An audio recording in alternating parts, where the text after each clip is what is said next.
Video on করতেছি। হ্যাঁ দেখছেন কি একটা সুবিধা, মেহমান আসবে।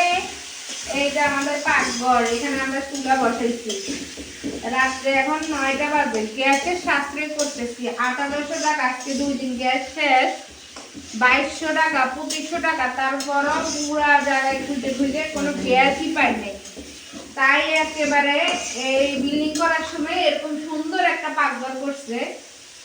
এখন চুলা কিনে এনে রাগ করে চুলা কিনে এনে বসাই লেগেছি। এখন গ্যাস সাশ্রয়, এখন এখানে সুন্দরভাবে রান্না বান্না করতে পারবো, কোনো সমস্যা নেই। সবাই মানে এরকম যদি পাকঘর থাকে, ছোট পাকঘরের ভিতরে এরকম একটা ছোট্ট রুম করে নেবেন লার্কির চুলা বসানোর জন্য, যেন বিপদ আপদে সবসময় রান্না করতে পারেন। এটা তো রান্না করা একেবারে ইজি, অনেক সুন্দর। যেটুকু আমার